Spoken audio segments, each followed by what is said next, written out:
সকলকে গণসংহতি আন্দোলনের পক্ষ থেকে শুভেচ্ছা জানাই, সালাম জানাই। আসসালামু আলাইকুম। বন্ধুগণ, ইতিমধ্যেই আপনারা জানেন যে আপনারা নেতৃবৃন্দের বক্তৃতা শুনেছেন। আমরা এখানে কেন দাঁড়িয়েছি সেটা আমরা ইতিমধ্যেই বলেছি।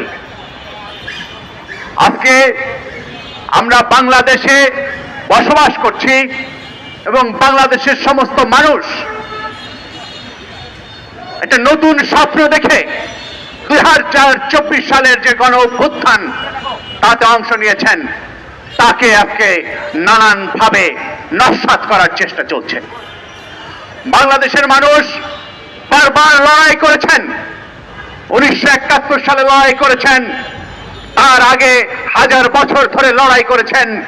এইখানে জাতপাতের বিরুদ্ধে লড়াই করেছেন, ব্রিটিশ বেনিয়াদের বিরুদ্ধে লড়াই করেছেন, যত ধরনের বিদেশি শাসন তার বিরুদ্ধে লড়াই করেছেন, পাকিস্তানি শাসক গোষ্ঠীর বিরুদ্ধে লড়াই করেছেন।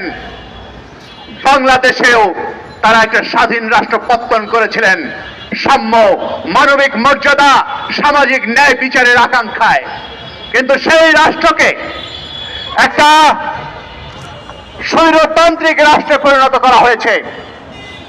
সেই রাষ্ট্রকে মানুষের যে আকাঙ্ক্ষা ছিল তার বিপরীত দিকে পরিচালনা করা হয়েছে।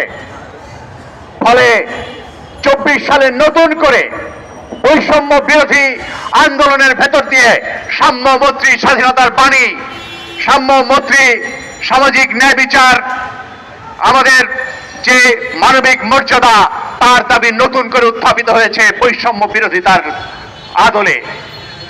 এই বৈষম্য বিরোধিতার আদলে সংস্কারের প্রশ্ন এসেছে, বাংলাদেশ রাষ্ট্রের সংস্কারের প্রশ্ন এসেছে, এখানে নির্বাচনের প্রশ্ন এসেছে, বিচারের প্রশ্ন এসেছে। ন্যায় বিচারের প্রশ্ন বাংলাদেশের জন্ম থেকে এই পর্যন্ত ন্যায় বিচারের প্রশ্নের কোনো ফয়সালা হয় নাই, এখানে কোনো ইনসাফ কায়েম হয় নাই। এই ইনসাফ কায়েমের জন্য এই লড়াই বাংলাদেশের মানুষ লড়ছেন, তারই নানান রূপ নানান ভাবে বাংলাদেশে এসেছে, নানান ভাবে এই লড়াই চলছে। বাংলাদেশে এই ইনসাফ কায়েমের লড়াই, ন্যায় বিচারের লড়াই বাংলাদেশে যতক্ষণ পর্যন্ত না কায়েম বাংলাদেশে তা কায়েম হবে ততক্ষণ পর্যন্ত চলবে। মৌলানা ভাসানী বলেছিলেন যে ন্যায় বিচার প্রতিষ্ঠা না হলে শান্তি কখনো দীর্ঘস্থায়ী হয় না।